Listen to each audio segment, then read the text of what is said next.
Olá, doutor Raimundo. Tudo bem, Adonai? Adriana, Thaísa. Boa noite, doutora. Boa noite. Boa noite, doutora. Tudo bem? Graças a Deus. Como vai, doutor Raimundo? Tudo bem? Tudo em paz. Boa noite, Jaqueline. Boa noite. Thaís, já está presente. Boa noite, Adriana, doutora Thaísa. Boa noite. Que semana, hein? Pois é. Mais uma. Mais uma. O que torna, né, esse trabalho e a presença de todos que aqui estão mais valiosa, né? Mais uma vez aí na contribuição colaborativa, né? Cada um trazendo a experiência de um cantinho aí para poder melhorar o cuidado. Com certeza. E graças a Deus e graças à solidariedade aqui do povo goiano, a gente está conseguindo fazer esse compartilhamento, né? Essa solidariedade das equipes técnicas, dos gestores, das instituições públicas, privadas. Nossa, isso é de um valor, né, doutor Raimundo, né, Adriana? Doutora Thaís, isso é de um valor inestimável.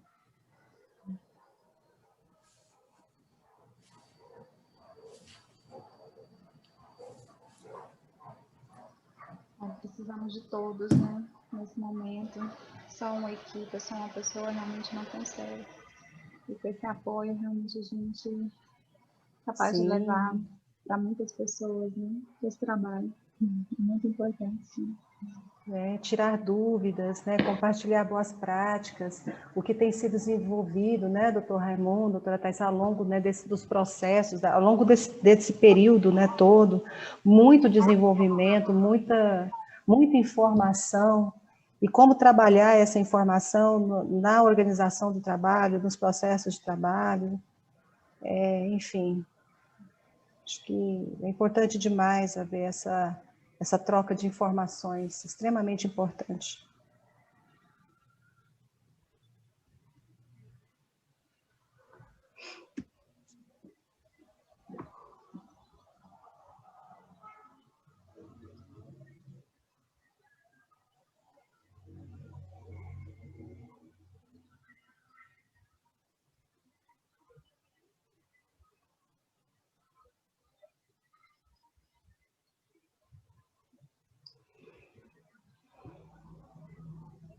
Adriana, Thaísa, Raimundo, a doutora Priscila, psicóloga, ela também está acompanhando esse trabalho aqui em desenvolvimento. Eu pedi a presença dela. Ela está na equipe do Anjo da Guarda, né, do programa de saúde mental, né, que nós estamos desenvolvendo, a Auditoria Fiscal do Trabalho, em conjunto com o Ministério Público do Trabalho, também muitas instituições e gestores, né? É um programa em desenvolvimento. Então, eu pedi a presença dela aqui também, tá? E ela colocará à disposição das instituições e equipes material de apoio também, e telefones de contato, né, para que as instituições, as equipes tenham a quem procurávamos, aquelas instituições que não têm uma equipe, né, que trabalha essas questões que envolvam a saúde mental, procurarem esses profissionais, especialistas, né, da listagem que nós estamos colocando nos links menores, tá? Então, a doutora Priscila está aqui conosco também acompanhando. Que ótimo. Bem-vinda, doutora Priscila. Boa noite, obrigada, doutora. Boa noite a todos. Essa é a Priscila. Prazer. Prazer todo meu. Prazer participar com vocês. É outra que batalha pra caramba também, para prevenir adoecimento dos trabalhadores. A gente tem grandes desafios em relação à saúde mental, né? Grandes desafios. No mundo do trabalho, com relação às autoridades do trabalho, às instituições do trabalho, inclusive, né? Grandes desafios. Mas vamos quebrando, né, doutora Priscila? Vamos trabalhando e vamos quebrando.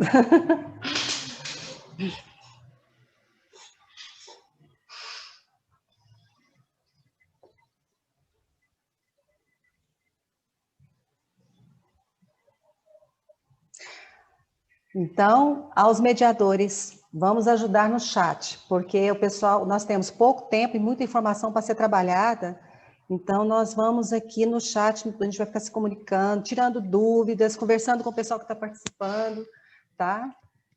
E aproveitando não só o tempo que temos, mas os espaços disponíveis também nessa ferramenta. Então,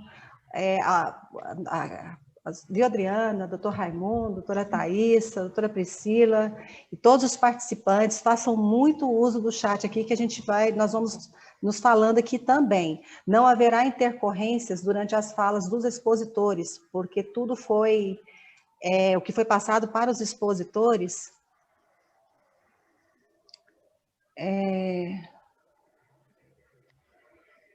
que foi passado para os expositores, são informações e dúvidas que vieram da ponta semana passada, essa semana, são questionamentos atualicíssimos, tá, doutor Raimundo? Pedidos atualicíssimos, assim, de demandas atuais, né, dessa semana.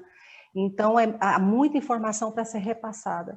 Então, nós decidimos que não faremos intercorrências durante as falas dos nossos expositores, para que todos tenham acesso às informações, aos esclarecimentos úteis, né, que eles estão trazendo para esse trabalho aqui.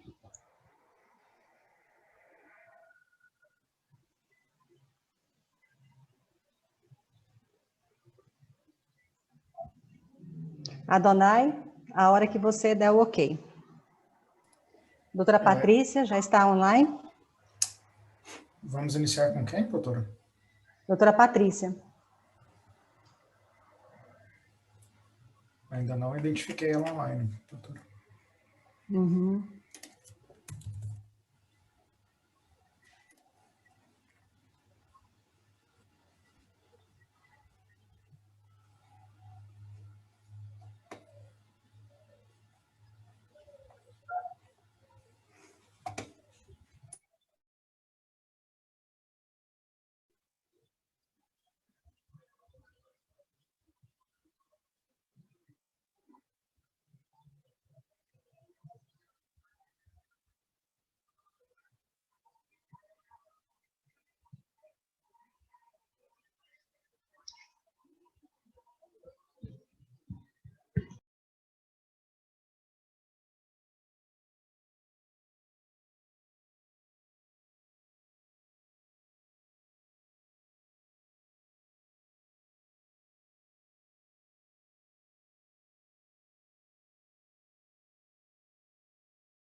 Boa noite.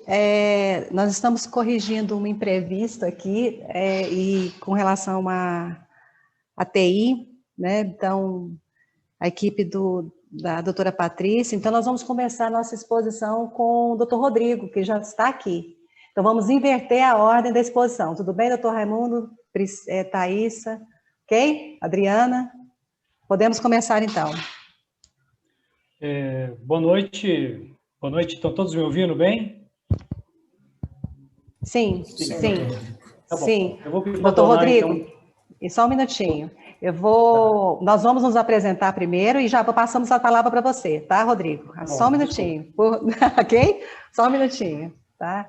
Boa noite a todos, sejam todos bem-vindos, né? Meu nome é Jaqueline Carrijo, sou auditora fiscal do trabalho, coordenadora das auditorias do setor de saúde do estado de Goiás, e essa noite nós estamos dando continuação à exposição referente aos equipamentos de proteção, tá?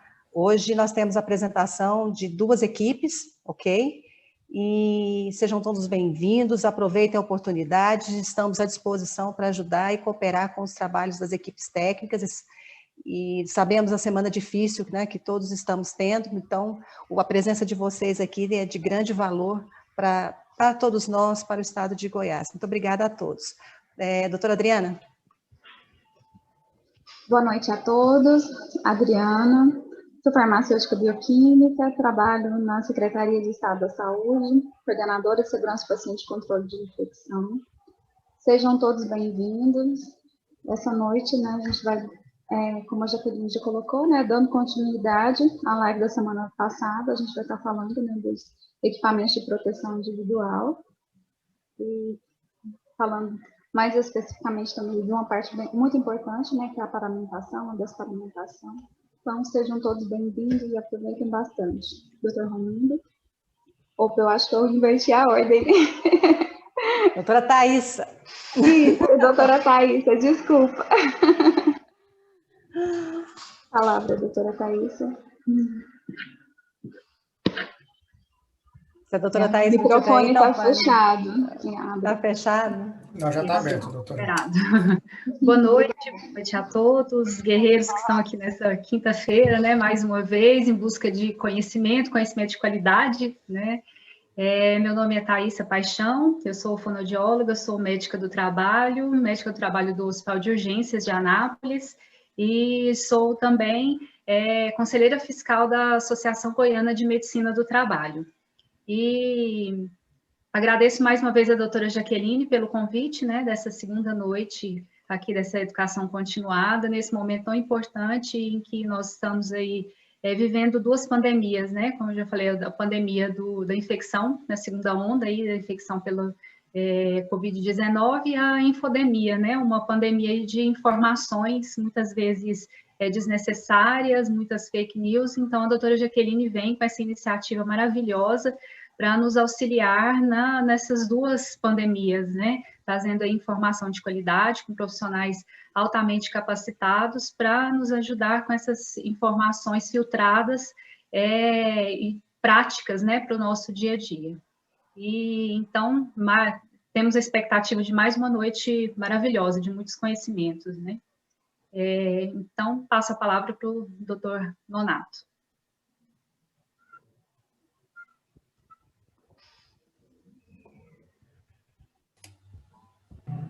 Boa noite, pessoal. Em primeiro lugar, é uma satisfação imensa participar aqui com vocês. É um momento, mais uma vez, delicado. Ninguém imaginava que, por tanto tempo, viveríamos uma situação como essa. E, nessa circunstância, o aprendizado e a busca constante, e aqui é uma grande oportunidade para que a gente consiga compartilhar com equipes de excelência aquilo que pode ser replicado em nossas instituições. Meu nome é Raimundo, eu sou médico, sou intensivista, atualmente sou diretor técnico de uma instituição particular em Goiânia, trabalho na equipe do Hospital Sírio-Libanês e estive presente aí no Todos pela Saúde, na primeira ação com relação à pandemia. A doutora Thaisa, ela trouxe uma consideração muito importante. Vivemos duas frentes, uma biológica da doença, que precisa, de fato, ser contida, e a gente sabe o impacto comportamental que nós temos sobre isso, e também vivemos, paralelo com isso, a era das fake news, e isso tanto atrapalha o nosso dia a dia. Então, nada melhor do que uma iniciativa como essa, reunindo pessoas de altíssima competência e de credibilidade para que a gente consiga trazer aquilo que pode ser aplicado com segurança para todos os nossos trabalhadores e que tenhamos um desempenho melhor aí durante esse momento. Agradeço muito pela oportunidade, me sinto muito honrado de estar aqui com vocês e espero que seja proveitoso para todos, em todos os lugares aí do estado e do Brasil, porque hoje, né, doutora, nós temos pessoas de outros estados participando aqui também. Agradeço muito. Rodrigo, com você. Obrigado, doutor Raimundo. É um prazer imenso a gente participar aqui, né, desse projeto, desse programa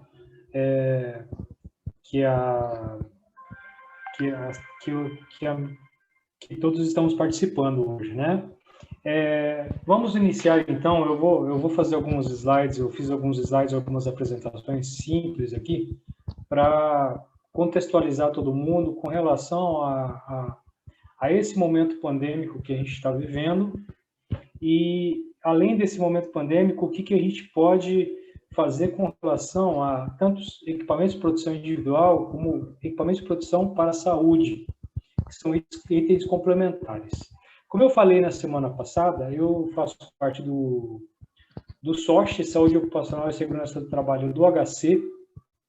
O HC hoje é uma instituição federal que é cedida a uma estatal chamada EBSER, Empresa Brasileira de Serviços Hospitalares. A Empresa Brasileira de Serviços Hospitalares, ela controla hoje praticamente todos os hospitais universitários federais do Brasil, né? O Adonai vai passando os slides. Pode passar, Adonai. Como eu disse no início, a gente tem que colocar sempre o SESMIT, no meu caso, o SOST, numa posição de destaque, né? Ele sempre tem que estar em pé de igualdade com recursos humanos de direção, SCIRAS, que é o pessoal de controle de infecção, e CIPA. Quando a gente tem uma posição de destaque do SESMIT, ele ganha corpo e ele ganha grande importância e objetividade, tanto em outros aspectos de segurança, como principalmente na questão de EPIs, equipamentos de proteção individual, que é o foco dessa conversa. Adonai, pode passar. Bem, nada que a gente está falando aqui se difere do que é aplicado nas NRs. Tá? As NRs, as normas regulamentadoras, elas regem tudo isso, e eu sou uma pessoa muito fã de normas. O Brasil, ele carece de normas, mas não só de normas, ele carece do brasileiro seguir normas, seguir normativas. A gente percebe claramente nesses problemas de desinformação que a gente está tendo. Se é normatizado, por que não seguir? Se estabeleceu uma conduta sanitária, por que a gente discorda disso, né? E pode passar, Donai. Bem, como eu falei, as normas têm que ser seguidas, têm que ser implementadas, e uma primeira norma importante, de proeminência, é a consolidação de um SESMIT, preconizada na NR4. A NR4, ela fala esses 5 tipos de trabalhadores: médicos do trabalho, engenheiros do trabalho, técnicos de segurança do trabalho, enfermeiros do trabalho e técnicos de enfermagem do trabalho. Esses trabalhadores, dependendo da instituição, são instituições menores, talvez você tenha apenas um técnico em segurança do trabalho, uma técnica em enfermagem do trabalho, um técnico em enfermagem do trabalho, mas esse profissional que estiver lá, ele tem que ganhar destaque, né? Ele tem que ser valorizado, ele tem que estar diretamente ligado com a direção, como eu mostrei no primeiro quadro. Ele não pode ficar subjugado como eu brinco por aí, pegar o profissional ou a unidade e colocar debaixo do braço. Tem que ter proeminência. Pode passar, dona Ai, por favor? Pode passar, dona Ai. Isso, obrigado. Bem, a NR4, ela estabelece que o SESMIT tem algumas prerrogativas, né? Uma delas é a elaboração, como eu falei anteriormente, PPRA e PCMSO. PPRA, para o lado da segurança do trabalho, e PCMSO, da saúde ocupacional. É importante que, apesar de haver essa dicotomia, haver uma área que cuida do ambiente de trabalho, a segurança do trabalho, e outra área que cuida da saúde do trabalhador, eles se complementam, eles se conversam, tá? E é por isso que a gente está colocando essa questão que eles têm que se entender. Tá? Pode passar, dona Ai, por favor. Outra coisa importante, a NR5, CIPA, há uma comissão que tem que ter independência também. E o SESMIT, ele alertou em conjunto com essa CIPA, principalmente no quesito de EPIs e de segurança do trabalhador. Ela tem que ter um fortalecimento, ela tem que ter... ela tem vários profissionais que podem adentrar na CIPA e fazer parte. E o que ela disser não deve ser questionado. Ela está aí como uma unidade consultiva importante. Pode passar, dona Ai. Bem, chegamos à NR6. A NR6 ela preconiza, ela normatiza o uso de equipamentos de proteção individual. Eu falei para vocês anteriormente que existem dois tipos de itens que nós usamos para a proteção do trabalhador e que muitas vezes eles são confundidos. Um é o EPI, que tem CA, e ele tem esse CA é um certificado de aprovação obrigatório, e nós temos o EPS, Equipamento de Proteção para a Saúde, que aí ele não tem a obrigatoriedade de ter CA, tanto pela vigilância sanitária como pelas NBRs, que regulamentam a fabricação e a disponibilidade disso. Aqui eu coloquei alguns mais importantes, né? A máscara, uma luva de látex de procedimento, que tem CA, um óculos de proteção, uma máscara PFF2 normal e do lado uma PFF2 N95, né? Que hoje está está uma procura imensa por conta da sua qualidade e da sua especificidade em termos de proteção ao trabalhador. E tudo isso está regulamentado pela NR6. A NR6 ela determina como você deve fazer para estabelecer esse tipo de equipamento, um EPI, Equipamento de Proteção Individual, para os seus trabalhadores. Tá? Lembrando que, conceitualmente, o EPI ele deveria ser o último dos recursos adotados para você proteger um trabalhador. Os primeiros recursos a serem adotados é você eliminar o risco. Mas a gente sabe que, principalmente na saúde, a gente não tem como evitar, tirar a exposição do trabalhador. Nós estamos falando de pacientes com Covid, né? Pode passar, dona Ai, por favor? Bem, como eu falei anteriormente, alguns tipos de equipamento de proteção para a saúde, tá? Esses EPS, equipamentos de proteção à saúde, eles acabam sendo combinados com os EPIs. Eles não necessitam de um CA, de um certificado de aprovação, tá? Como o EPI, como eu citei no slide anterior, tem que ter, mas ele precisa ter um registro na Anvisa. E não só um registro na Anvisa, como ele precisa ter alguns requisitos de fabricação evidenciados. Existem NBRs que estabelecem como fabricar isso. Eu cito dois aqui que eu coloquei embaixo, máscara cirúrgica e o avental descartável e impermeável. Ambos possuem requisitos normatizados pelas NBRs e que os fabricantes têm que evidenciar isso. E, além disso, ter um registro da Anvisa. A Anvisa ela chancela que esse item ele pode ser utilizado no hospital, por exemplo. É importante dizer que um EPS ele tem que ter uma contribuição muito tanto do SESMIT como da SCI, do Grupo de Segurança de Infecção Hospitalar. Porque nós estamos falando aí de equipamentos que protegem não só o trabalhador, mas também servem para proteção do ambiente hospitalar, proteção do paciente em questão, né? Pode passar, fazendo um favor.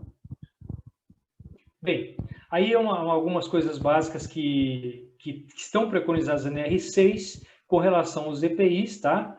Cabe ao empregado usar o EPI adequadamente e responsabilizar-se pela guarda e conservação. Isso é uma tarefa pegada pelo empregador, mas que o empregador, nesse último quesito, ele tem que dar os recursos para o trabalhador, para o empregado, para o trabalhador colocar isso em questão. E, principalmente, aí vai a questão para o empregador, fornecer o EPI adequado e exigir seu uso.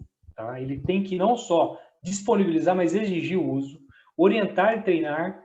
Nada pior do que você jogar um EPI na mão do trabalhador e não explicar como deve ser usado. Isso pode ser até uma arma contra ele próprio. Tá? Então, ele tem que ser treinado, capacitado e responsabilizar-se pela higienização e manutenção, que nesse caso ele pode estabelecer essa responsabilidade junto com o trabalhador, mas ele tem que ser o responsável máximo, o empregador, sempre, tá? Pode passar, Adonai. Bem, como eu falei, seguindo as NRs, uma NR importante que vai ficar em vigor até em outubro de 2021, o PPRA, a NR9 ela preza pelo PPRA, e no caso, o PPRA, como eu falei, é um documento, um programa, não é um documento, melhor dizendo, é um programa que ele faz a antecipação dos riscos. Ele é o primeiro passo para você selecionar os EPIs, porque você, a partir desse programa, você reconhece os riscos e você estabelece medidas de controle ou mitigação desses riscos ambientais. O PPRA é o primeiro passo, o pontapé inicial. Pode seguir, Adonai. Bem, o PPRA ele tem que identificar 5 riscos básicos, né? Riscos físicos, um exemplo no hospital é a radiação ionizante, raio-x. Risco químico, um exemplo de um hospital, formaldeído, acético. Risco ergonômico, posição, um cirurgião que fica durante 5 horas numa cirurgia de pé, um técnico de enfermagem que tem que fazer movimentos do paciente. Os riscos ergonômicos são muito grandes. Acidentes, você tem diversos tipos de acidentes no hospital que pode ocorrer, e nem se falar do biológico, né? E aí, no PPRA, você tem que enxergar cada risco desse, encaixar as suas fontes geradoras desses riscos e a trajetória que esse risco vem até o trabalhador. Daí você você exercita as medidas de mitigação e controle. Como eu disse, que é prioritário você tentar tirar o risco, depois você tentar colocar uma barreira na trajetória desse risco, e se você não conseguir um desses, proteger o trabalhador via EPI. Tá? No hospital, como eu disse anteriormente, muitas vezes é difícil, quase impossível, você pegar um técnico de enfermagem e ele fluidos corpóreos de um paciente ele está junto do paciente. Não tem como você fazer uma proteção ou eliminar esse risco como numa indústria química ou numa indústria de montagem de autopeças, por exemplo. Tá? Pode seguir, Adonai, fazendo favor.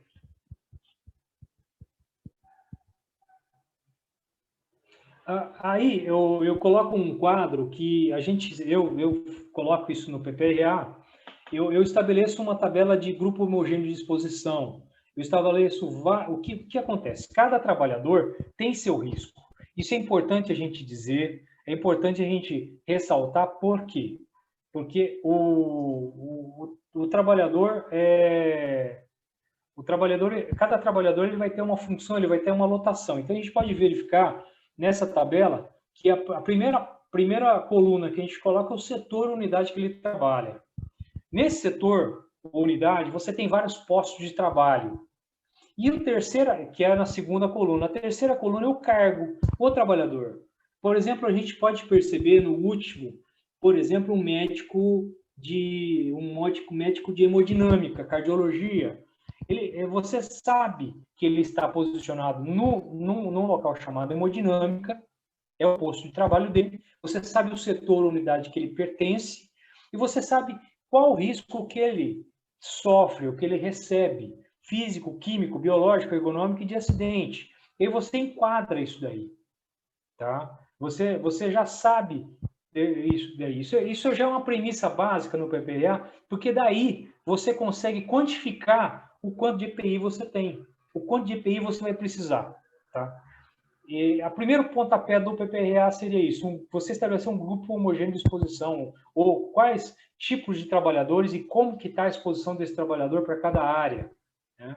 São riscos diferentes, como eu disse. Pode passar, dona, e fazer um favor? Bem, aí eu coloquei uma tabela aqui que eu puxei de um dos POPs do nosso grupo de infecção hospitalar. Durante a pandemia, eles tiveram que estabelecer algumas regras de uso de EPIs para cada atividade.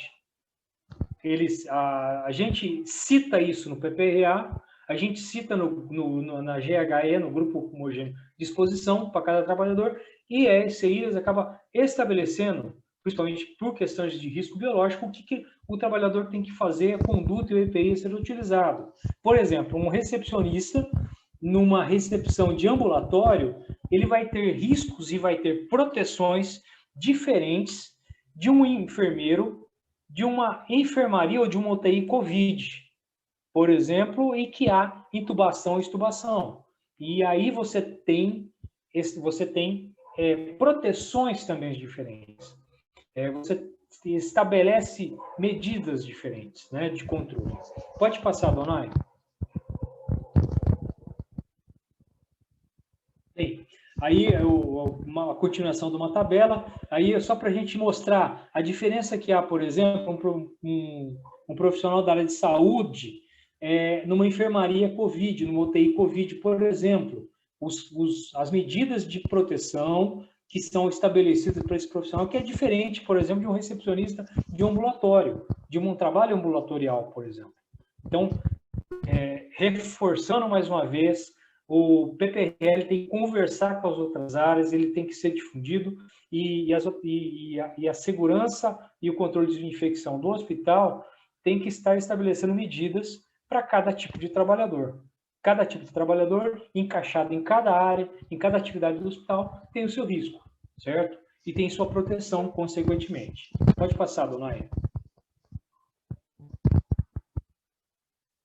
Bem, aqui é um exemplo de como a gente cataloga cada EPI. Os EPIs eles têm que ser catalogados, a gente estabelece uma ficha dessa catalogação de um EPI com o EPC.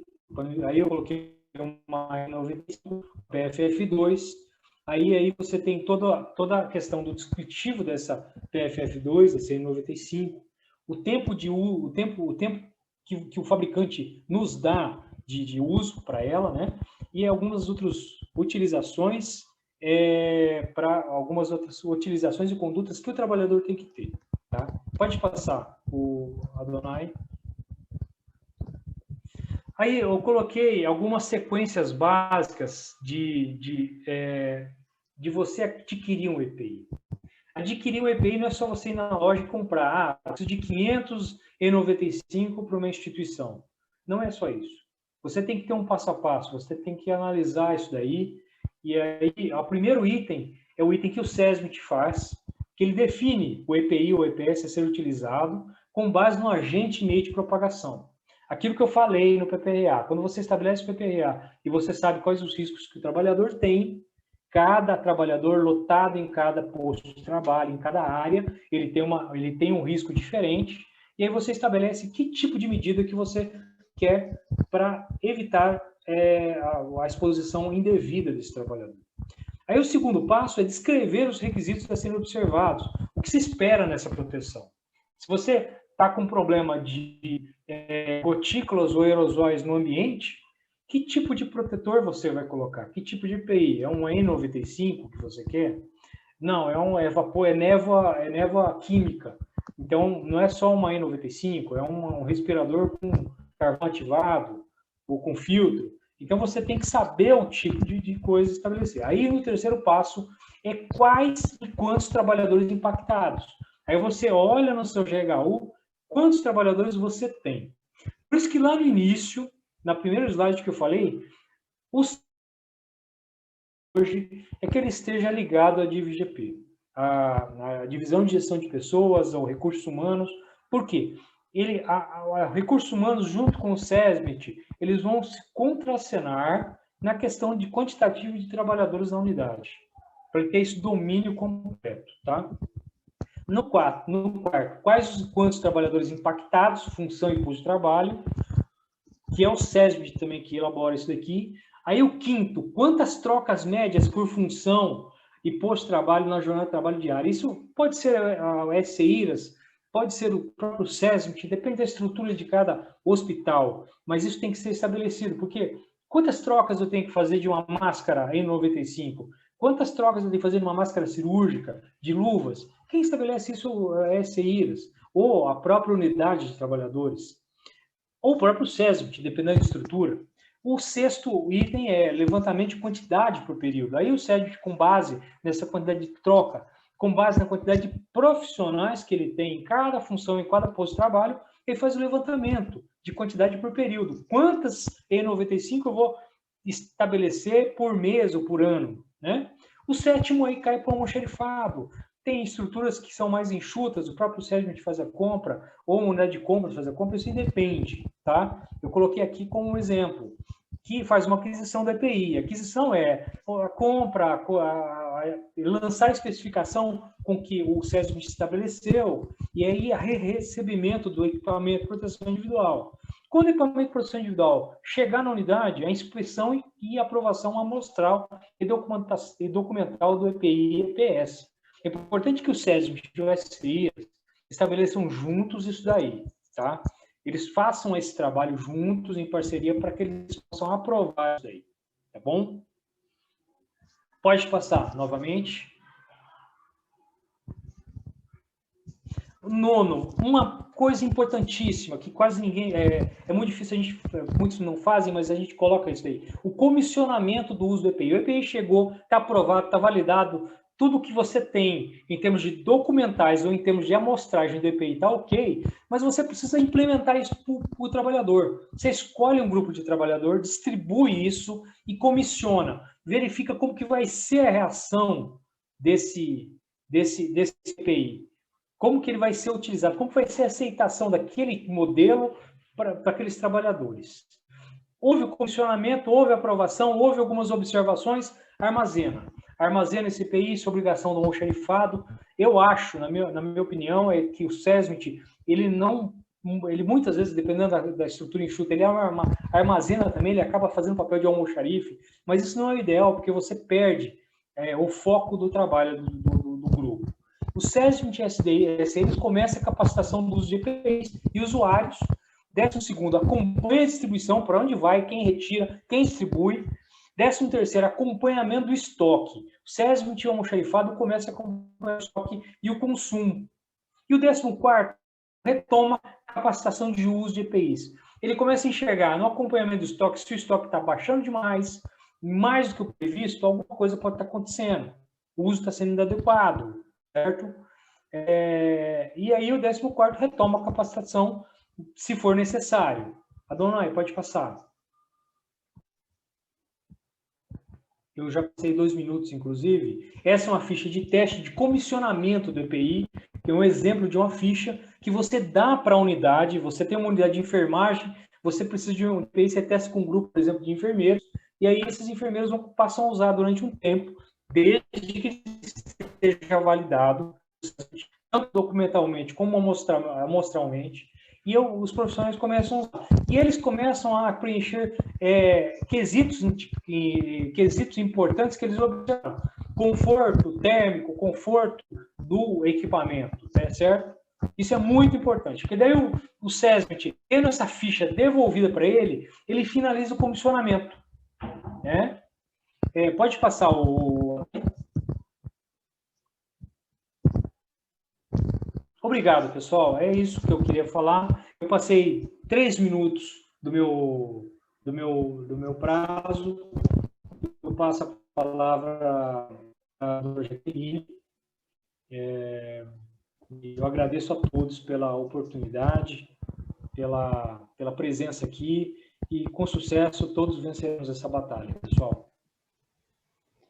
Muito obrigada, Rodrigo. Mostrou a importância das equipes multi, né?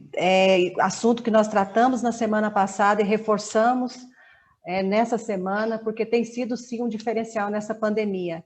Adonai, por favor, doutora Patrícia. A Patrícia já está... Boa noite. Seja muito bem-vinda. Boa noite. Patrícia, muito obrigada. Boa noite, doutora Jaqueline, boa noite a todos. Eu que agradeço a oportunidade. Eu já vou compartilhar a tela para a gente iniciar. Doutora Patrícia, por favor, se identifique, a sua instituição, certo, por favor. Certo. Tem como habilitar a tela, por favor, para mim compartilhar?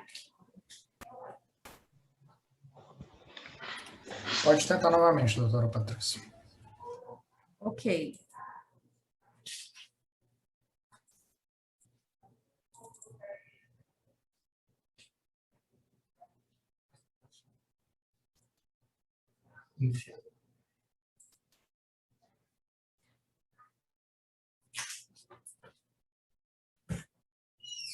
Então, boa noite a todos.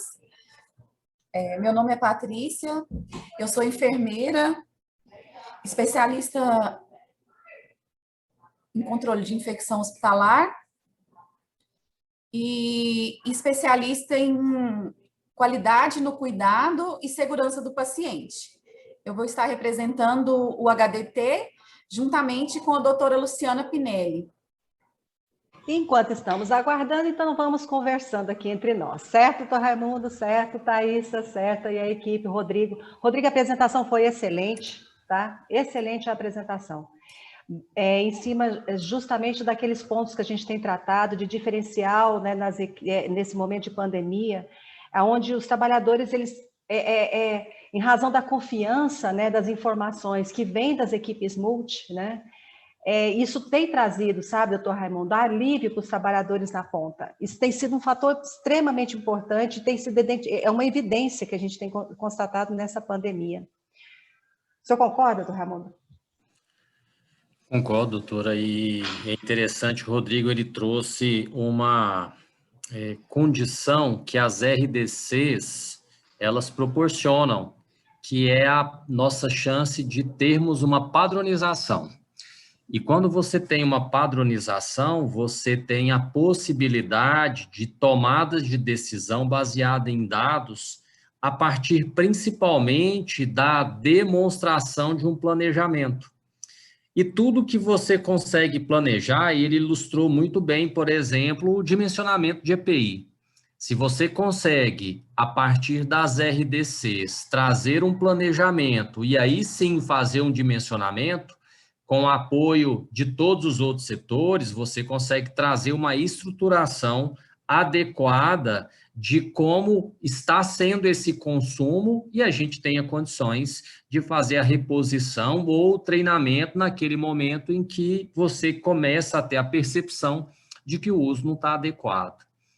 Então, é muito importante a gente ter essa clareza de que as RDCs não são, não vêm para nos dar trabalho, ela vem para nos dar a melhor opção e nos dar as melhores condições de soluções dentro de uma segurança que foi já previamente determinada. E aí tem um dos conceitos de Deming que eu gosto bastante, né, que é o que ele fala que em Deus a gente confia, em todos os outros tem que se trazer dados. E os dados, eles nos permitem com que tenhamos condições de melhor tomada de decisão.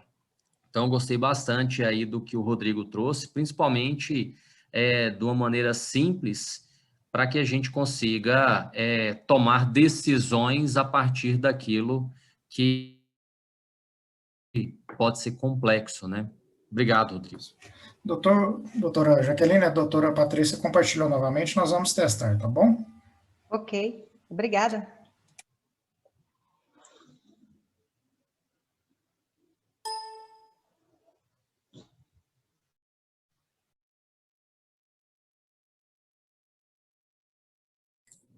Pronto.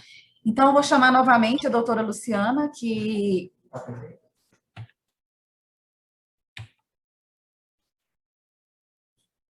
Agora não estou conseguindo passar.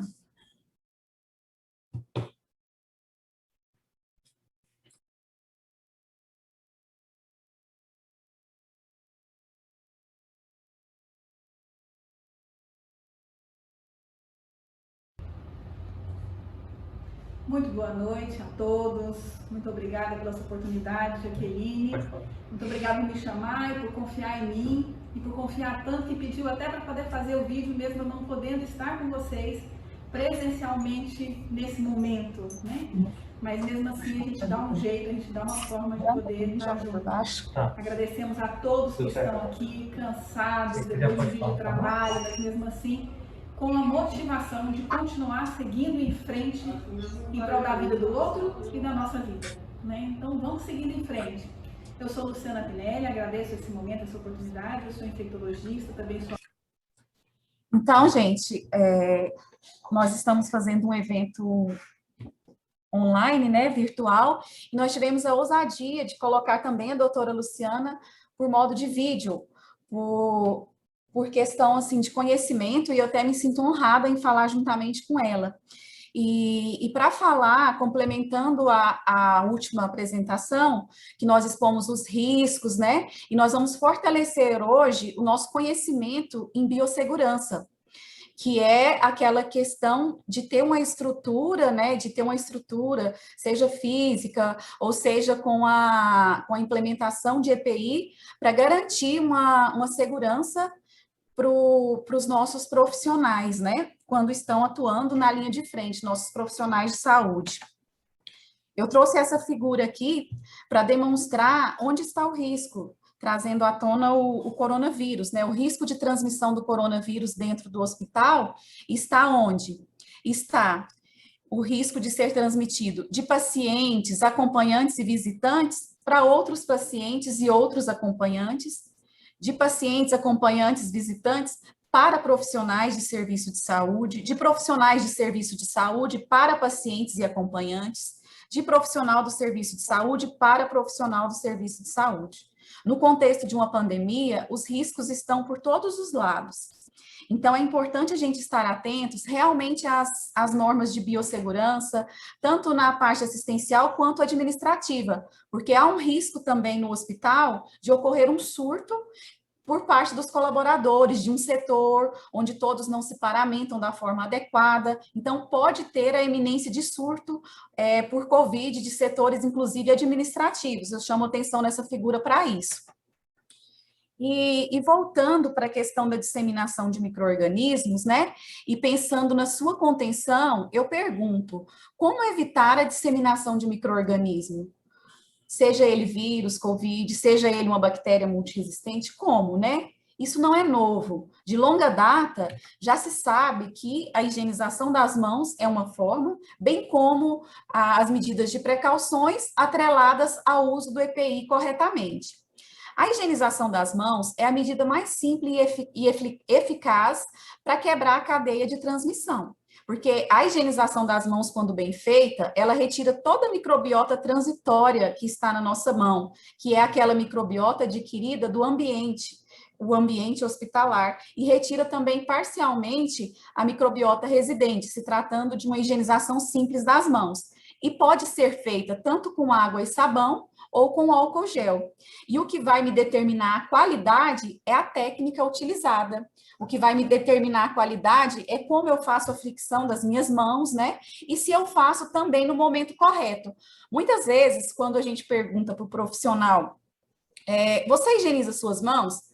Ele fala, higienizo muito sempre, mas não basta higienizar muito sempre, basta higienizar nos momentos corretos. E trazendo isso para o ambiente assistencial, eu trouxe essa figura da OMS, porque ela esclarece muito bem em que momento o profissional deve higienizar as mãos. Nem para exceder e nem a menos, né? Considerando a qualidade. Essa figura, ela mostra os 5 momentos indicados pela Organização Mundial de Saúde. E essa linha pontilhada significa que dentro da linha pontilhada eu tenho a área do paciente e fora da linha pontilhada eu tenho a área da assistência. Então, o profissional de saúde, ele tem que ter o cuidado de não levar micro-organismos e contaminação da área assistencial para a área do paciente. E também tem que ter o cuidado de não retirar microbiota, micro-organismo, contaminação da área do paciente e levar para a área assistencial e contaminar outros pacientes, bem como profissionais. Então, são 5 momentos. A gente percebe que a seta, ela está em sentido que vai para o paciente, em sentido que sai da área do paciente, certo? Isso significa o quê? Que nos momentos que a seta está em direção ao paciente, acontece o risco do profissional levar o micro-organismo para o paciente, que seria o momento para quebrar essa cadeia de transmissão, higienizar antes de tocar no paciente e higienizar antes de realizar procedimento assético. E no momento da seta que ela sai, para mim não levar a contaminação do paciente para a área assistencial, eu tenho que higienizar as minhas mãos após tocar no paciente, após risco de exposição a fluidos e após tocar superfícies e áreas próximas do paciente. Falando um pouco da técnica, é importante a gente higienizar todas as partes das nossas mãos. É importante a gente higienizar palma das mãos, dorso das mãos, entre os dedos. É importante fazer aquele vai e vem para poder higienizar as articulações, tanto por cima quanto por baixo, higienizar o nosso polegar, higienizar as polpas digitais, bem como os punhos. A quantidade de água, a quantidade de sabão ou a quantidade do produto de álcool gel é extremamente importante para que eu tenha efetividade na minha técnica de higienização das mãos. É uma técnica basicamente simples, quando incorporada no dia a dia como uma necessidade e como um ato de salvar vidas. Agora, uma das medidas também para controlar a disseminação de micro-organismos é o uso das precauções. E nós temos a precaução padrão, que ela é atribuída para todo e qualquer paciente, não só paciente. A etiqueta de tosse, que é a questão da gente conter a saída, a expersão de secreção com o nosso antebraço, é uma etiqueta de tosse, que hoje foi atribuída para a máscara, porque uma vez que todos estão de máscaras, eu não preciso da etiqueta de tosse no sentido de usar o antebraço, porque a máscara, ela me protege de expelir isso para o ambiente. Só que em experiências nossas de capacitações, a gente percebeu profissionais que falam assim, nossa, mas quando eu vou espirrar, eu tiro a máscara, porque ela encharca, fica com mau cheiro. Aí que foi onde a gente percebeu a necessidade de estar reforçando. A etiqueta da tosse, que é uma precaução padrão, ela tem que ser utilizada no antebraço, e agora ela foi substituída pela obrigatoriedade do uso da máscara. Então, precaução padrão é higienizar as mãos nos 5 momentos e quando necessário, antes de alimentação, porque antes de alimentação e antes de ir ao banheiro, é indicada água e sabão, mas em outros momentos eu posso utilizar o álcool gel, que ele tem uma efetividade desde que as mãos estejam visivelmente limpas. A questão de usar luvas e avental, sempre com contato com sangue ou secreção, bem como utilizar o óculos e a máscara quando o risco de respingo na minha face. Em precaução padrão também, eu tenho responsabilidade pelo resíduo. O resíduo que eu gero, principalmente o pérfuro cortante, tem que ser descartado na caixa de pérfuro cortante. É previsto por lei que o profissional, ele é responsável pelo resíduo que ele gera. Então, um profissional, um médico, quando vai fazer um procedimento, ele não pode deixar a agulha na bandeja para o técnico de enfermagem vir recolher, porque, por lei, ele é responsável por descartar esse resíduo. E tem muitos relatos de acidentes por conta de esquecimentos de pérfuro cortante em locais inadequados. Então, precaução padrão é essa alerta de cuidados que a gente tem que ter generalizados. A precaução de contato é aquela precaução que ela serve para conter a transmissão de alguns micro-organismos, de algumas doenças que são transmitidas pelo contato, que a doutora Luciana vai estar falando posteriormente. A precaução de contato, ela me fala, aquele paciente que tem um risco de uma doença ser transmitida por contato, que no caso o coronavírus agora foi atrelado contato e gotícula, né? Eu tenho que, sempre que eu for aproximar desse paciente, eu tenho que estar de luva e capote. E eu tenho que higienizar as mãos nos 5 momentos e sempre que necessário. A precaução por gotícula, ela me fala que eu devo utilizar a máscara cirúrgica. sempre que eu for entrar no quarto do paciente e realizar a higienização das mãos nos momentos, e no caso de transportar um paciente, máscara cirúrgica para ele. É bom lembrar que todas as precauções, seja ela gotícula, contato ou aerossóis, ela tem que ser atrelada ao risco de exposição geral, que é a precaução padrão. No caso da precaução de gotícula, se eu vou aproximar menos de 1 metro do paciente, eu tenho que atrelar essa precaução de gotícula por precaução padrão, o uso do óculos ou do protetor facial. Uma das precauções especiais também é a precaução para aerossóis. Nesse caso, quando há um risco de transmissão por aerossóis, que será exemplificado posteriormente, eu tenho que utilizar a máscara PFF2 e N95, que relatamos as especificações na reunião anterior. E no caso, se eu for transportar um paciente, para ele basta a máscara cirúrgica, que uma vez que essa partícula ela não sai para o meio ambiente, ela não tem contato com a luz, com o ambiente, ela não se torna partículas menores para ter uma capacidade de transmissão por aerossóis. Então, para o paciente, no caso de transporte, basta a máscara cirúrgica e para o profissional, a máscara N95. O quarto tem que ser fechado, porque as partículas ficam suspensas no ar por um determinado tempo. Não é igual a gotícula, que ela vai até uma certa distância e se fixa na superfície. Que aí o cuidado com a gotícula é a questão das mãos. Uma vez que você já pega, você tem que ter muito esse cuidado. Essas são as precauções especiais e a precaução padrão. A gente trouxe para vocês aqui uma questão, na questão do EPI, né, que é também extremamente importante para evitar a disseminação de micro-organismos, é o uso correto do EPI. E o uso correto do EPI significa desde a higienização das mãos, e antecedentes, né, como a gente falou na live anterior, na questão de toda a escolha do EPI, tudo isso também que o Rodrigo deve ter reforçado hoje. Então, quando chegou o momento da paramentação, que o profissional já está capacitado, e o que é essa ordem de paramentação? Primeiro, ele deve higienizar as mãos corretamente, né, considerando o passo a passo, não deve negligenciar isso, pensando na sua própria saúde. Aí ele coloca a máscara, o gorro, aí vem o protetor facial ou óculos, e depois o capote, e por último, as luvas. Então, ele está paramentado considerando a ordem dos EPIs. E é importante considerar o EPI como uma fonte protetora e uma fonte transmissora de micro-organismo. Por isso que a desparamentação também é muito importante no momento correto. Higienização das mãos, né? A devida higienização das mãos. Para a desparamentação, a gente percebe quase que é o contrário, porque eu tenho que tirar primeiro as luvas. Eu retirei as luvas, eu tenho que higienizar as mãos. Aí, agora, partindo desse pressuposto de COVID e considerando a área ali do paciente, depois das luvas, a gente já parte para o capote.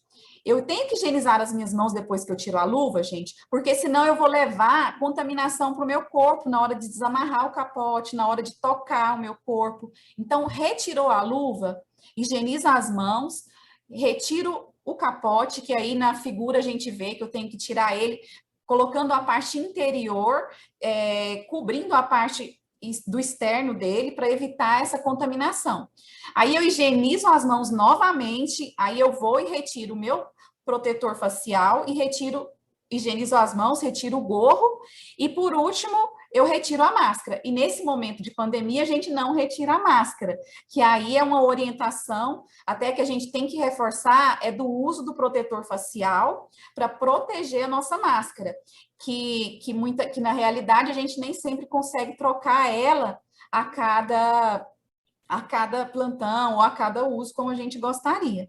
Então, a gente já pode ficar com essa máscara e não necessariamente eu preciso trocar a máscara e a paramentação do rosto para passar de um quarto para o outro. Agora, do capote eu preciso sim, porque o paciente não tem só COVID, ele tem micro-organismo multiresistente. Então, é importante se atentar a isso.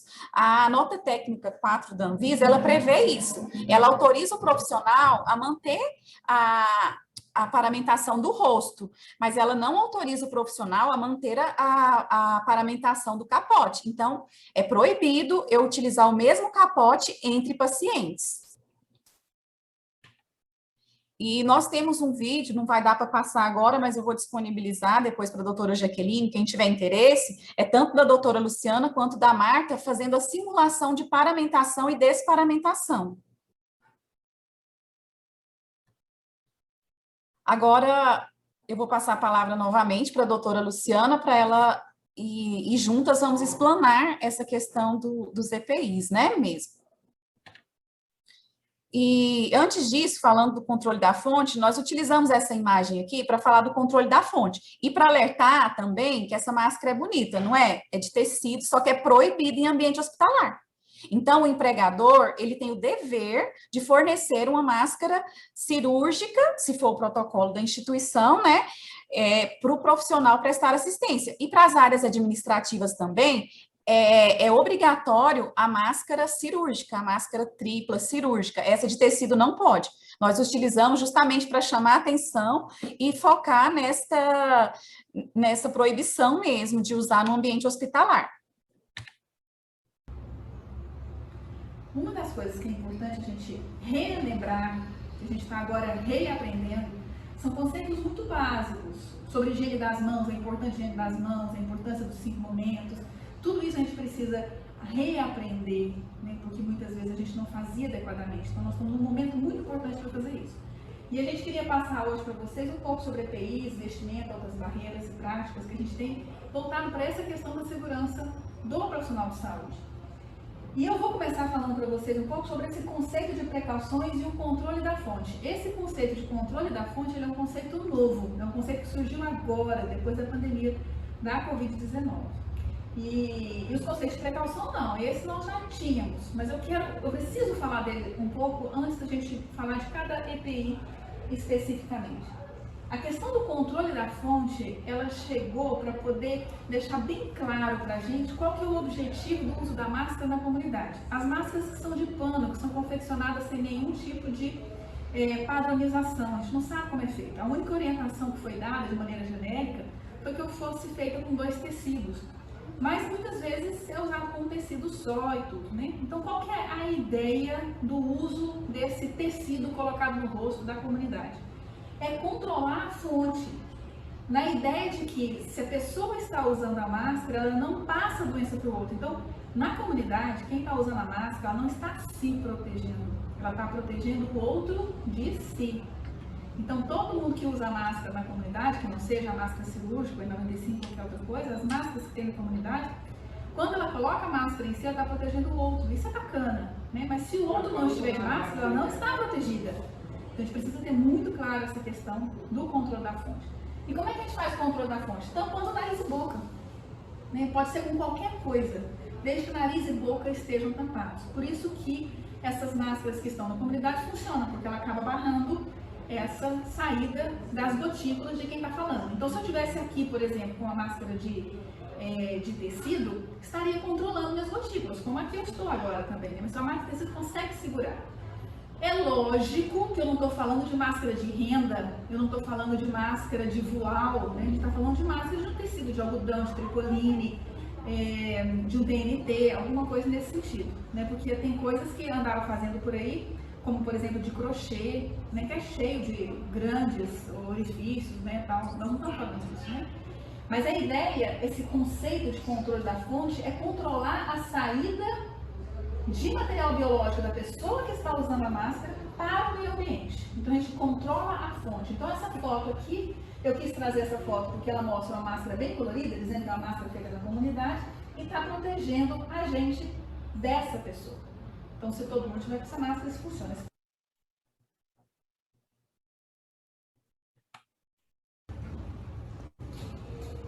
Ainda com os exemplos, precaução para os olhos, vou usar para tuberculose, para sarampo, precaução para gotículas, vou usar para meningite, para coqueluche, para difteria, e precaução de contato para varicela, para micro-organismos multiresistentes, para escabiose. Então, aqui estão as doenças contagiosas.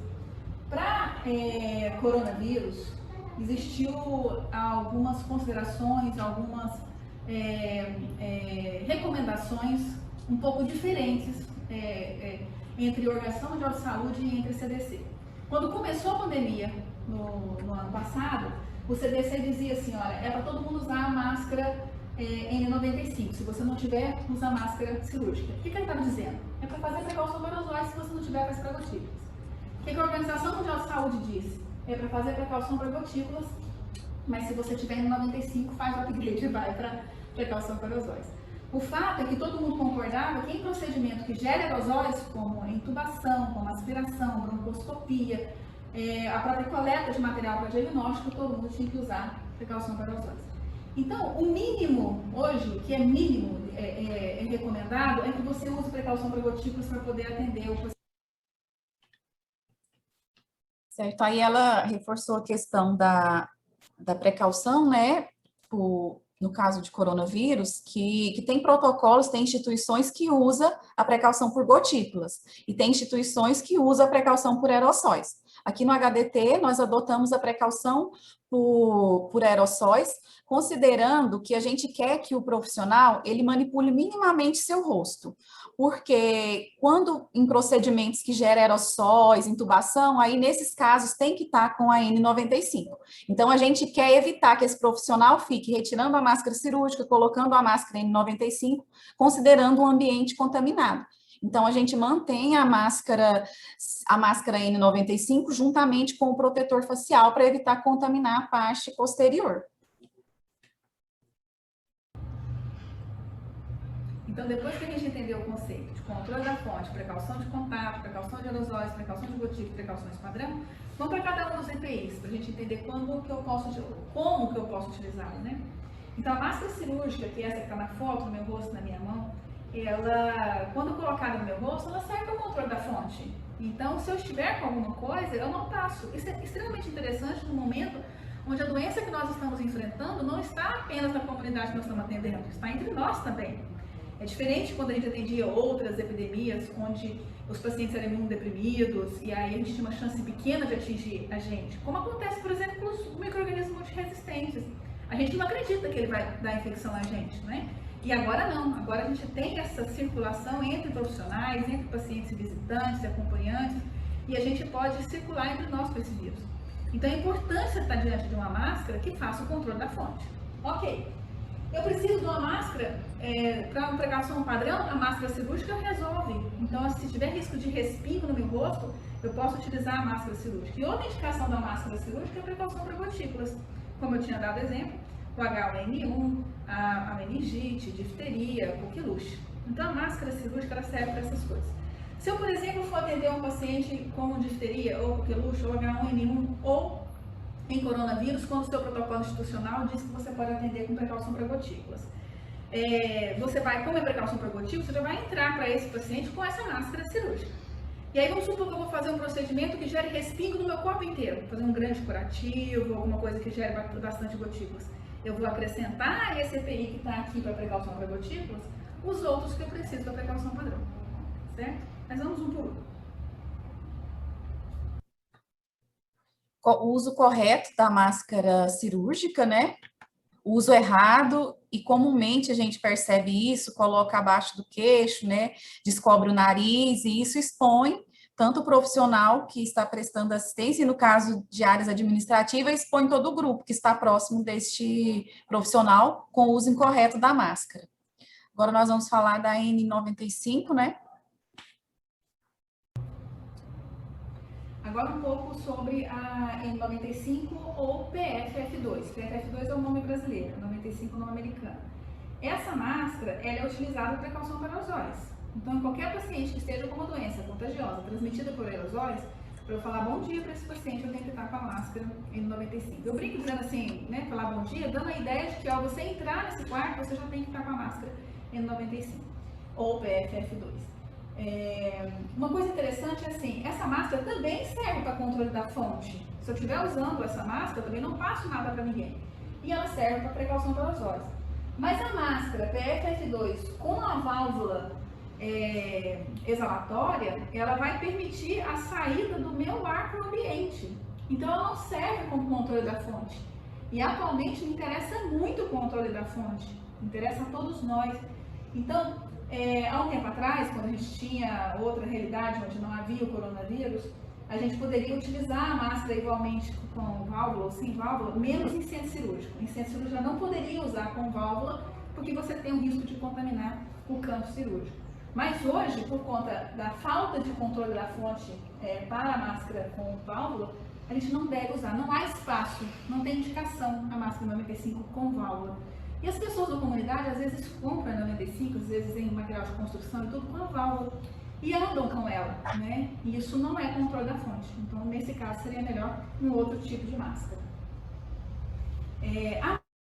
Ela precisa estar sempre limpa para a gente poder reutilizar, porque ela não é de uso único. A gente precisa usar algumas vezes, né? Então, toda vez que eu for pegar na máscara 95, eu tenho que estar de mãos limpas. E toda vez que eu for retirar do meu rosto, eu tenho que limpar as mãos para poder pegar nela novamente.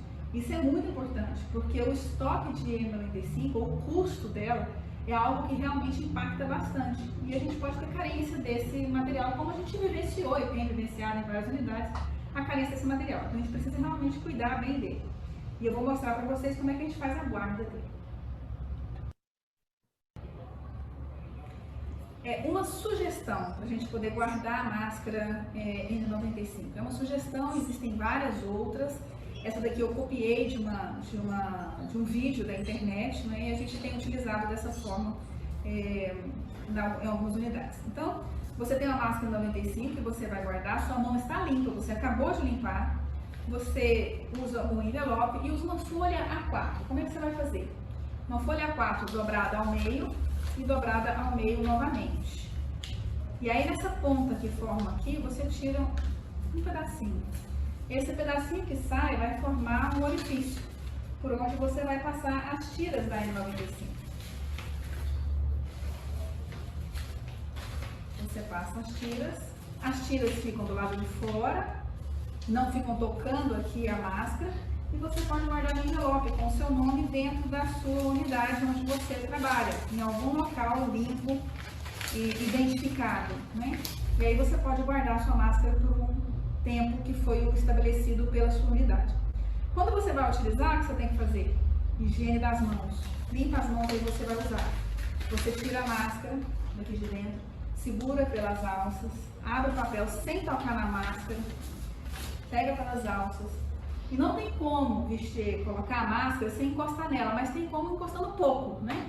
Eu não vou colocar ela aqui agora, mas ao você colocar a máscara aqui, você vai ter que encostar nela para poder fazer o ajuste do clipe nasal, tá? É o único momento que você vai ter que usar. E aí você vai ter que tocar nela. Aí você ajusta as tiras, ok, lava a mão. A partir daí, continua colocando todos os outros EPIs.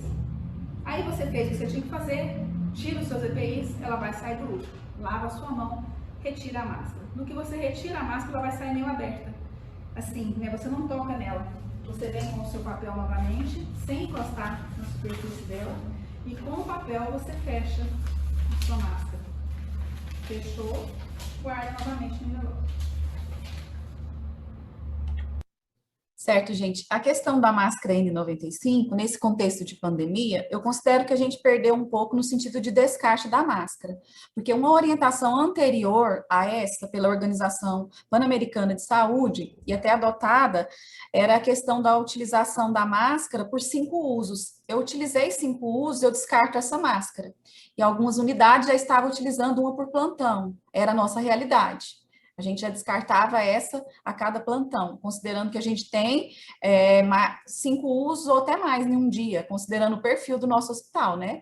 E que essa questão da escassez no mercado, da falta que fez, da questão da contaminação do profissional de ficar tirando e colocando, a gente adotou e a gente reutiliza ela considerando as condições da máscara. É a máscara que vai te dizer isso. Pode ser que você tenha que trocar a máscara do profissional em um plantão, porque se a máscara estiver úmida, suja, ela tem que ser trocada imediatamente. E por isso da importância de utilizar o protetor facial sempre que for prestar uma assistência para garantir a integridade dessa máscara. Se for um local onde é muito quente, o profissional, ele sua bastante. Então, se essa máscara ficar úmida, ele tem direito de trocar essa máscara. Uso correto, uso incorreto. Agora, vamos para a questão da touca e do avental como precaução padrão. Agora, a touca, que eu estou usando aqui também, toda vez que você tiver chance de respingo de qualquer coisa no seu cabelo, na sua cabeça, você vai usar por precaução padrão a sua touca, né? Então, o uso da touca, ela é por precaução padrão. Não é por precaução de gotículas, precaução de aerosol, é precaução padrão. Tem risco de respingo, você vai chegar a menos de 1 metro do paciente, tem risco de uma tosse, um espirro, isso chegar até você? Tem, então você usa a touca como precaução padrão. O avental, ele pode ser usado por precaução padrão, quando tiver risco de respingo generalizado no corpo, ou por precaução de contato, naquelas doenças como escabiose, germe multiresistente, no caso do Covid, da Covid também, né? Então, precaução de contato. E a gente tem aqui um exemplo para vocês do capote, como está na foto também, né? O avental, em alguns locais é chamado de avental, em alguns lugares é chamado de capote, né? Você veste com a abertura para trás, né? E fica liso aqui na frente, limpo, para poder trabalhar, né? E na hora que você vai retirar, você tem o cuidado de retirar ele enrolando para que ele não traga a contaminação que estava por fora para você. Mas vocês vão ter acesso ao vídeo também ensinando a desparamentar. Para esses casos aqui de precaução de contato, precaução padrão, esse tipo de avental é suficiente, a menos que você tenha uma grande quantidade de material, um risco de grande volume, como um paciente com vômitos, ou um paciente que esteja com grande quantidade de secreção ou sangramento, e aí você pode lançar a mão do avental impermeável, também utilizado para preparo do corpo, né, pelos riscos inerentes ao procedimento. Esse avental é completamente impermeável e é também descartável e te protege para grande volume de material biológico. Agora vamos.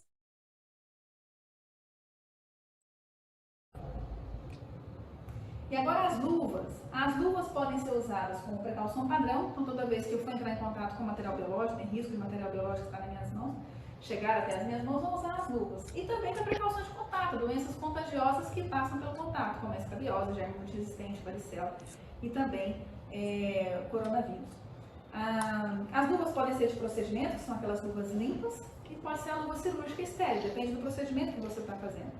É muito comum que a gente utilize luvas de procedimento para várias coisas dentro do hospital, né? E eu coloquei aqui para vocês. E é importante que a equipe seja treinada como tirar as luvas, né? A técnica mais comum da Anvisa é aquela que você levanta aqui a parte, você não passa o dedo sujo aqui no seu antebraço, você levanta pelo punho e você tira devagarzinho, embola essa luva na sua mão e a outra mão vem por baixo, agora pele com pele, né, protegendo aqui assim, e você tira o restante.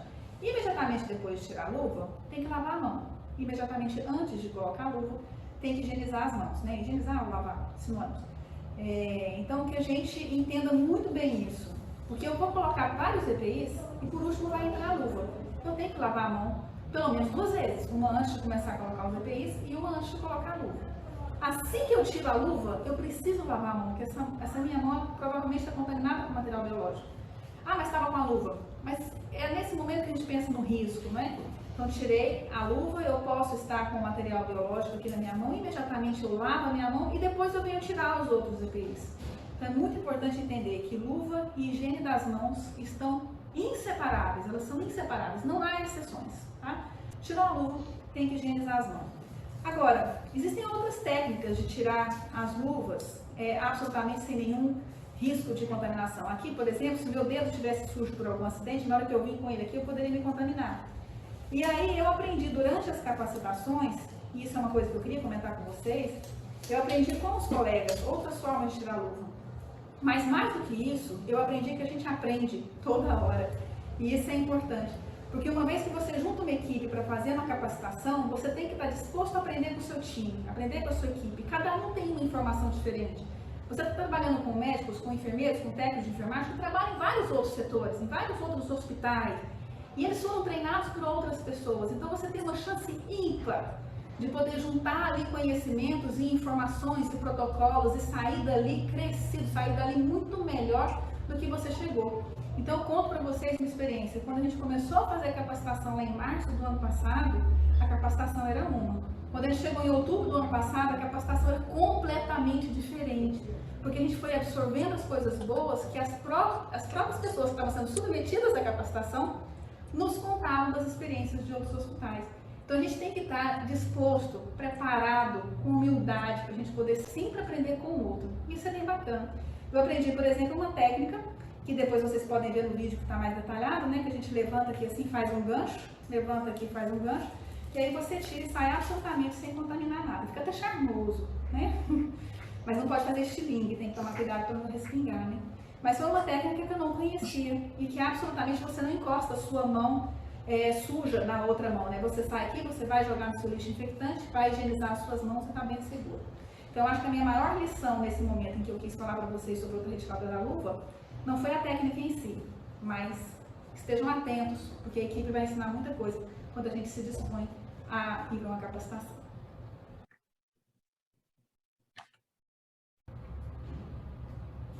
Eu queria mostrar para vocês uma figura sobre precaução padrão, né? Então, uma punção venosa tem risco de sangue no meu dedo? Tem, então eu tenho que usar a luva de procedimento nesse caso. Na década de 80, quando surgiu o HIV, década de 80 e 90, as pessoas funcionavam, pegavam veia, né, absolutamente sem luva, não existia essa prática. E eu tive a oportunidade de chegar na HDT em 1996 como interna, 97 como residente, e eu consigo lembrar disso, que todo mundo pegava veia sem luva.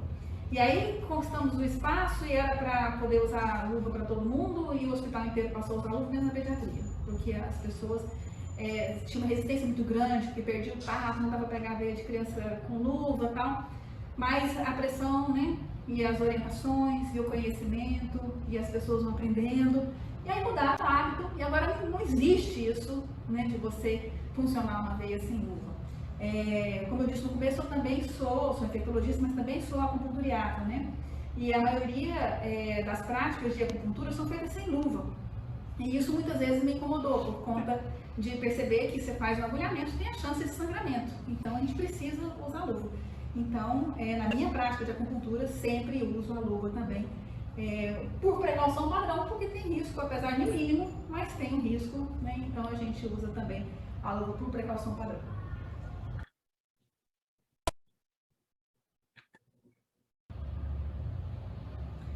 Agora, a proteção dos olhos. Alguns detalhes sobre isso, né?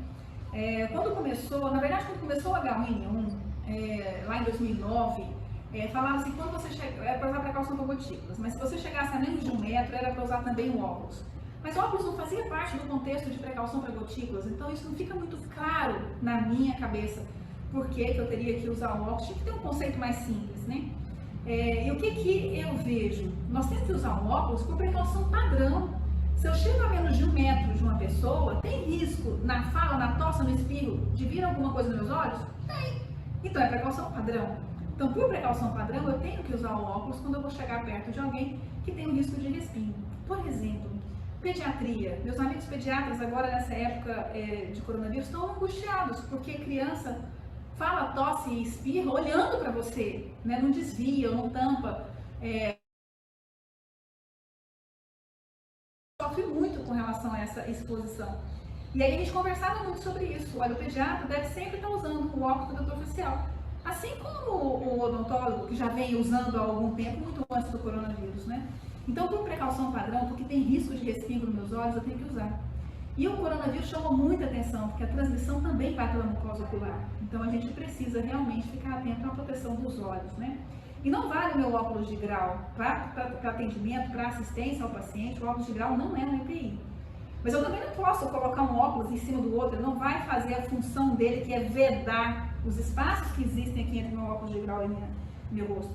Então, eu preciso de um protetor facial. Quem usa óculos de grau precisa de um protetor facial. Ou precisa de um óculos no estilo mergulhador, que é aquele maior, onde meu óculos de grau fica colocado lá dentro, né? Então, a gente pode ter esse óculos, pode ter proteção facial. Proteção facial, então, especialmente interessante para quem tem óculos de grau, que é uma grande maioria das pessoas. Mas o protetor facial tem uma outra função. Lembra que a gente está preocupado em proteger a nossa N95, tanto que eu só pego a N95 com a mão limpa, porque eu quero guardar, porque eu quero utilizar de novo, porque eu quero que ela esteja sempre limpa? Uma das estratégias é usar a N95 com o protetor facial, porque o protetor facial vai proteger os meus olhos e também protege a minha N95.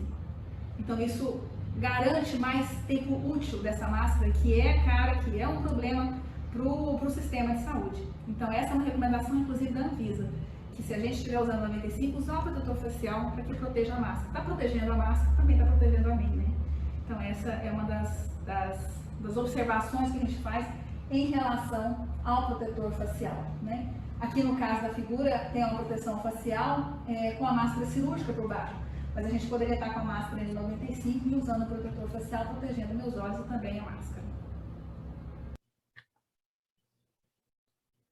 Agora nós vamos falar sobre o sapato, né, que ele traz conforto para o profissional, traz segurança, já está previsto em normas bem antigas, e a gente sabe da dificuldade de algumas unidades, né, em fornecer esse EPI.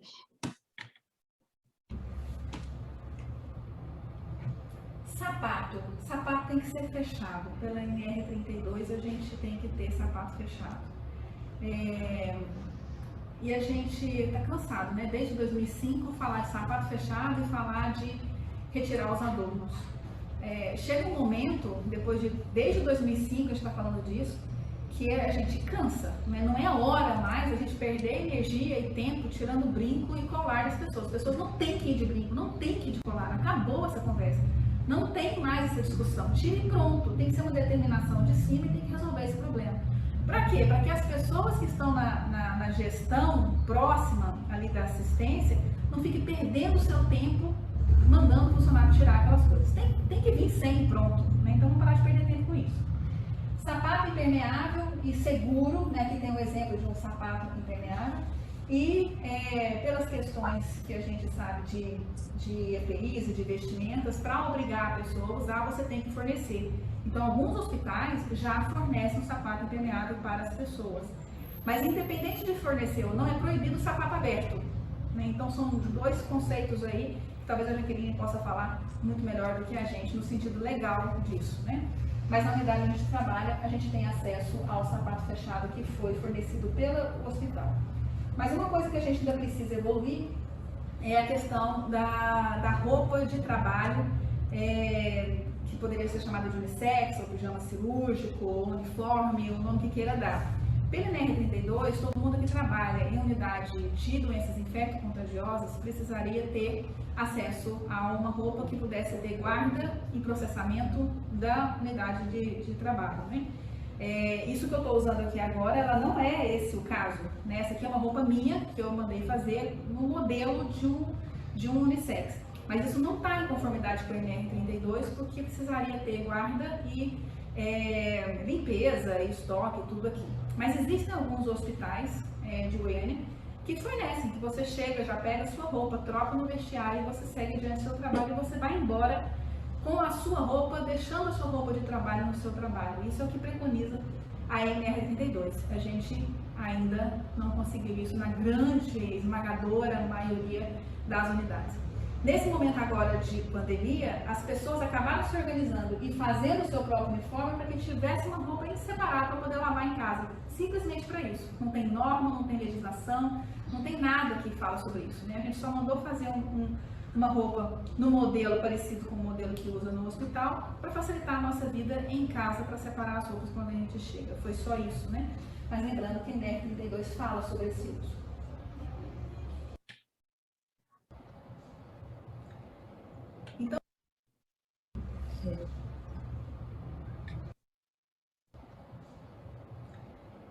Então, por fim, queria só agradecer essa oportunidade de estar com vocês de forma, pelo menos, mesmo que seja assincrônica, né?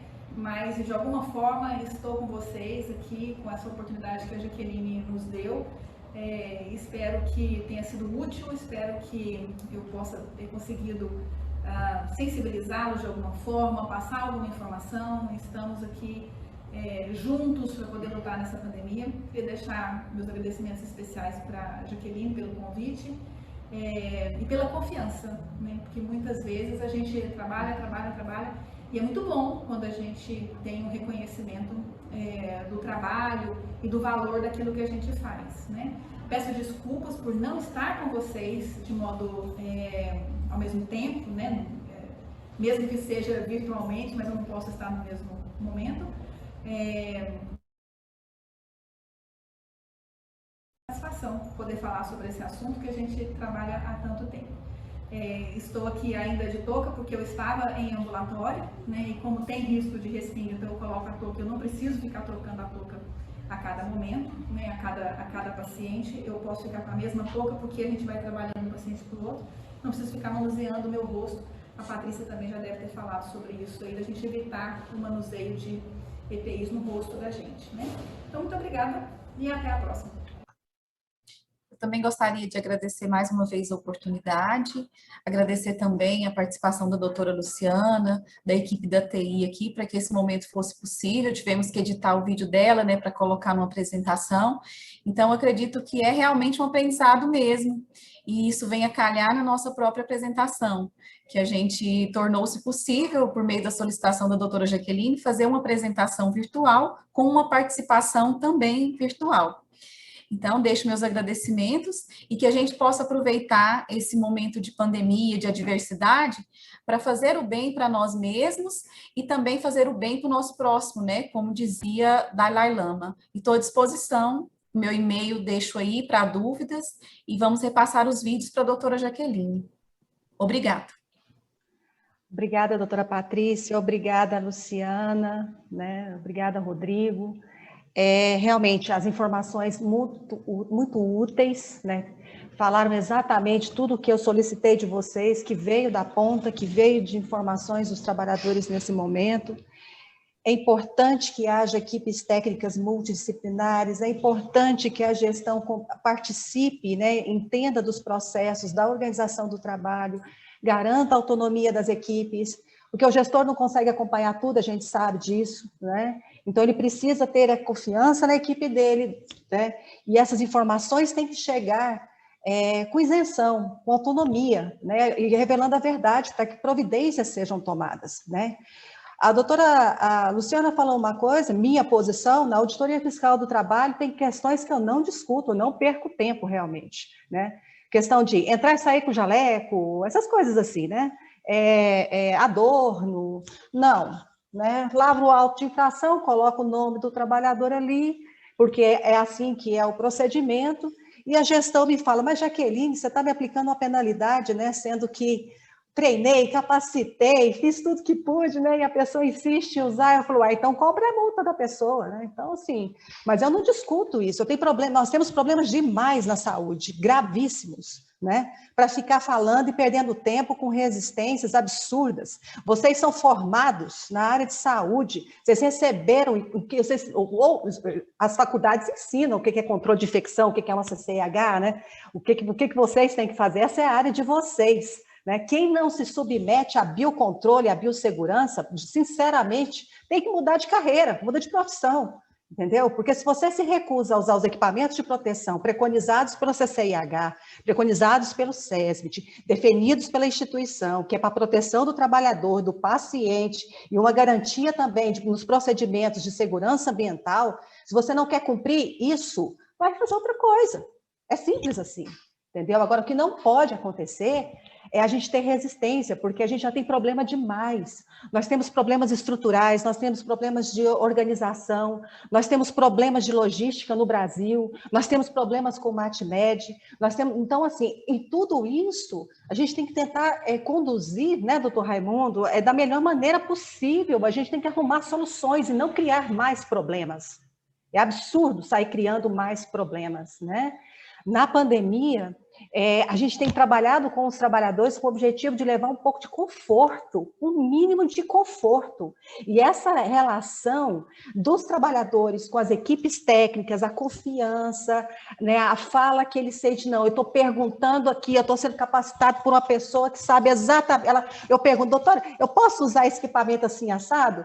É claro que as boas práticas também, né, elas impactam nas decisões e tudo, mas agora, se o trabalhador não tem confiança na resposta que ele está recebendo no momento da capacitação, vocês acham que ele vai cumprir?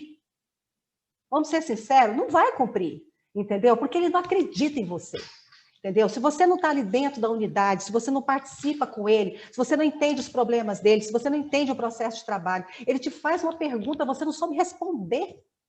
Uma pergunta na hora de uma capacitação de equipamento de proteção individual. E aí uma crítica severa que eu tenho aos SESMITs que não estão dentro das unidades.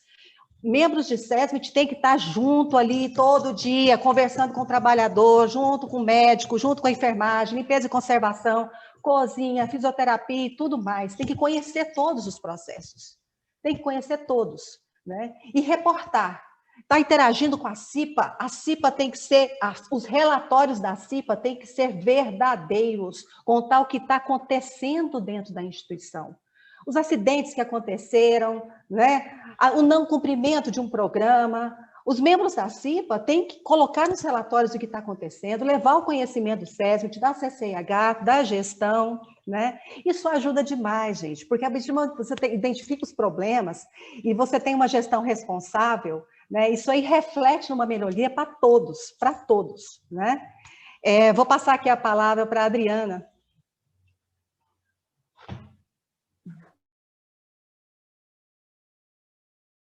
Na equipe do HDT, doutor Rodrigo também, né, falou anteriormente, doutora Luciana, né, trouxe falando sobre a paramentação, desparamentação, né, a importância, e eu quero reforçar, né, que a doutora Luciana colocou, referente ao uso das máscaras de tecido, né, que é proibido dentro do serviço de saúde. Teve um momento que a nota técnica 04 da Anvisa trouxe que alguns setores dentro das instituições de saúde poderiam estar utilizando, mas em Goiás a gente não adotou, né? Em todos os momentos a gente proibiu realmente o uso das máscaras de tecido nas instituições de saúde. Por quê? A gente entendia que as instituições não conseguiriam cumprir com os outros requisitos necessários para o uso da máscara de tecido, que seria aquela barreira de acrílico, garantir que realmente aquele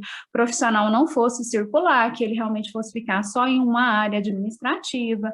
Então, a gente sabia que não iria conseguir, né, manter esses outros critérios. Então, em todos os momentos a gente proibiu, e agora, em fevereiro, houve uma revisão dessa nota técnica 04, e que a Anvisa alterou, né, e que traz realmente, praticamente em todos os momentos, não se deve utilizar as máscaras de tecido. E reforço também das máscaras, né, com válvula, porque a gente está no momento de pandemia, não é apenas para a segurança dos trabalhadores, né? O trabalhador, infelizmente, ele também pode estar contaminado, e aí a gente precisa fazer o controle da fonte. Então, em todos os momentos, não se deve usar máscaras com válvula e nem a máscara de tecido, né? Então, a máscara de tecido seria apenas fora das instituições de saúde. Mas, obrigada, foi excelente, né? Obrigada realmente à equipe, né, do HDT, e a Jaqueline, né, que está organizando, e toda a equipe, né, por trás. Jaqueline, obrigada.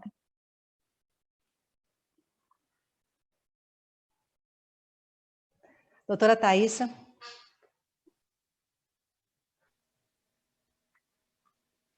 Parabéns aos expositores, mais uma noite aí de excelentes palestras, né? E eu quero aqui frisar alguns pontos que já foram falados também, e outros que eu queria colocar. Então, da importância da educação continuada, algo que eu coloquei lá no chat, e eu queria colocar aqui, não vamos esquecer de sempre dar continuidade ao que foi dito aqui hoje. Vamos usar todos os vídeos que vão ser deixados, todos esses materiais, e vamos levar isso aqui para as nossas instituições. Nós estamos com uma rotatividade alta, né? Tantos profissionais estão adoecendo por conta do vírus, por burnout, então acho que todas as instituições estão passando por isso, por rotatividade profissional. Então, a gente vai lá, capacita, e muitas vezes esquece fiz uma capacitação lá de paramentação e desparamentação, e esquece de fazer essa capacitação. Já fiz, passa lá 2, 3, 4 meses sem refazer. Não, essa capacitação ela tem que ser contínua, essa é uma educação continuada mesmo, porque os profissionais estão entrando, então tem muita gente que vai, trabalha um dia e não retorna mais. Então, não esquecer que, às vezes, profissionais que passavam muito tempo sem estar na ativa estão entrando para trabalhar, então, não esquecer desses profissionais. Então, sempre, essa capacitação aqui de hoje, ela tem que ser feita de forma frequente nas nossas unidades. Então, lembrar disso. Outra questão, para além dos EPIs, não esquecer dos profissionais, da gente reforçar com os nossos profissionais, de evitar transitar no hospital também, que a gente tem visto de muita gente contaminando porque não trabalha num setor no hospital e fica transitando em outros setores de forma desnecessária. Então, isso também leva à contaminação, que eu acho que é importante colocar aqui também.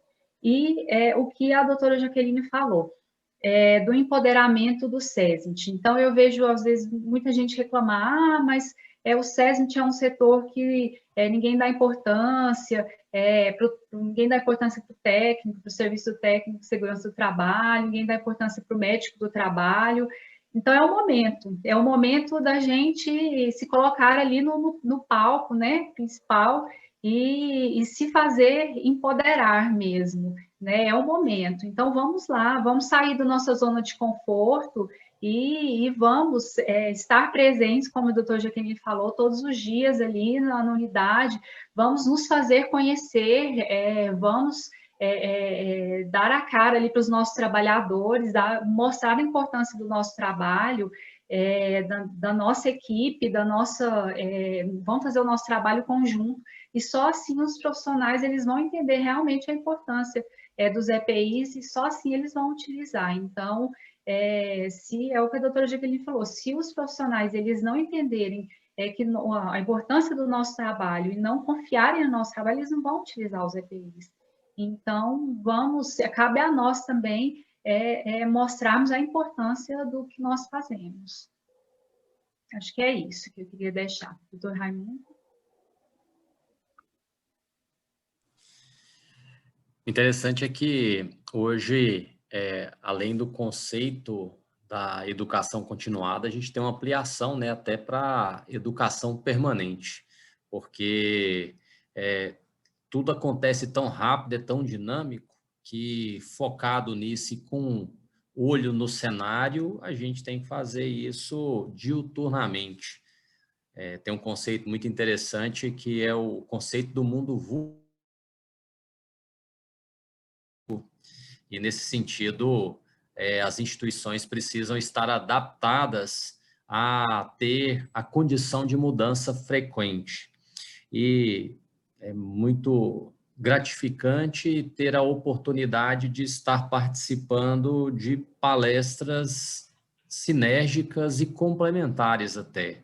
Parabéns, Rodrigo, parabéns à doutora Luciana Pinelli, à doutora Patrícia, mas é interessante como o Rodrigo trouxe as RDCs e as possibilidades de se buscar um padrão a partir das RDCs e planejamento.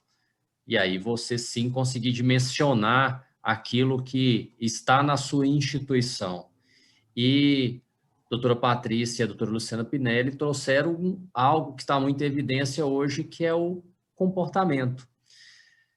Principalmente estarmos adaptados a termos que seguir algumas regras, porque é a partir do nosso comportamento que essas regras endossam a nossa segurança. E planejamento e regra, pensando no controle comportamental, e talvez esse seja um dos grandes diferenciais desse momento que a gente tem vivido, que a partir do comportamento que a doença transmite-se mais rápido ou mais devagar, é que a gente tem condições de fazer um controle seguro. E aí sim, darmos a confiança que os trabalhadores precisam. Porque quando temos a condição de, pautado na análise desses dados, darmos segurança aos trabalhadores, eles respondem com mais assertividade, com mais confiança e, principalmente, retribuem isso com resultados melhores.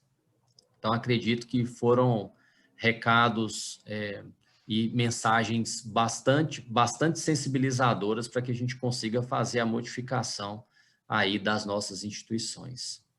Agradeço muito aí pela participação, parabenizo a todos os expositores. Foi uma excelente noite. Doutora Jaqueline. agradeço a presença de todos, a contribuição da doutora Patrícia, do doutor Rodrigo, trabalhando muito essa semana, né? Essa semana foi uma semana muito difícil para todo mundo que está na saúde. Produziram material, trocaram informações comigo, com a Adriana, até porque tudo que nós fazemos, tudo que a Auditoria Fiscal do Trabalho faz na saúde, na pandemia, é tratado diretamente com a Suvisa. Então, nós discutimos tudo, né, Adriana? Tratamos todas as questões de forma junta para não haver conflito, crise de entendimento, isso não existe. Entre nós, isso não existe, né? A Zilá, né? A Super Zilá, nossa, a Luana, né? A Luana. Então, assim, envolvendo muita gente para que haja informações consistentes, né? Para que os trabalhadores não fiquem confusos, né, doutor Raimundo? Se não fala uma coisa, outro fala outra coisa, as informações, isso só prejudica, né? Quero convidar a todos para a semana que vem, né? Nós vamos dar continuidade a essa capacitação permanente, ainda continuamos com as informações dos trabalhadores da ponta. Na semana que vem nós teremos a participação de engenheiros clínicos, eletricista, né? Farmacêuticos, né? Porque é uma questão importantíssima nessa pandemia, tem envolvido o MatMed.